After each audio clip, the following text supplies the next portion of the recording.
نشوف بقى مشكلة كهربا، مشكلة كهربا واللي وصل لها كهربا. آخر حاجة وصل لها كهربا النهاردة، آخر حاجة إن كهربا هيلعب لغاية 2-2. لما نشوفوا ماتش نشوف الزمالك هتعمل إيه، ونشوف الزمالك هل هترد على الاتحاد الدولي وتقول له إيه، وتقول له في مشكلة كهربا.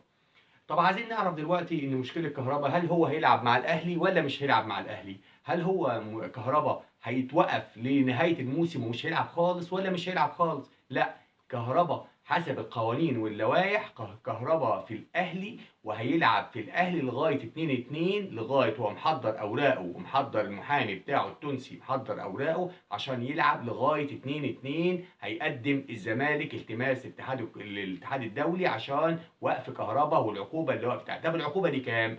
العقوبه دي كانت 2 مليون 300 الف جنيه، 300 الف دولار. 2 مليون دولار و300 الف.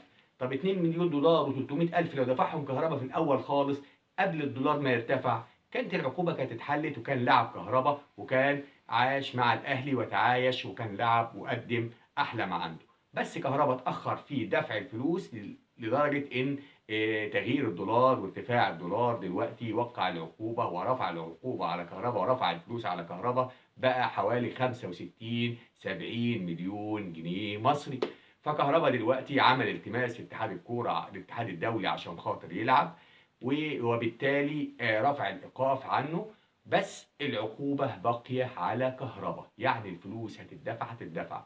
طب كهربا هيعمل ايه؟ كهربا بعد ما لعب ماتش سموحه وتألق في ماتش سموحه واستقبله الجمهور استقبال هايل جدا، وأدى في ماتش سموحه قال لك بس انا هلعب وهدفع الفلوس، كده كده هدفع الفلوس اللي عليا لو كانت كام مليون، هدبر كل الفلوس وهحوشها وادفعها، وبالتالي العب بعد ما شفت الاستقبال الحافل اللي استقبله لي جماهير الاهلي، يبقى انا هلعب وادفع الفلوس كلها عشان خاطر ما يحصلش ايقاف. طب كهربا لو ما دفعش الفلوس كهربا هيتوقف من 2-2، يكون الزمالك قدم للاتحاد الدولي بوقف كهربا، والعقوبه اللي على كهربا اللي هي الفلوس لازم اتحاد الكوره هيدي الاتحاد الدولي يديله 8 شهور او 6 شهور كمان ايقاف. وبالتالي ايقاف يعني مش هيلعب كهربا، يعني كهربا كده مش هيلعب لو ما دفعش الفلوس، مش هيلعب كمان 6 7 شهور كمان من شهر 2 هيبقى لشهر 8 اللي جاي ان شاء الله كده مش هيلعب كهربا.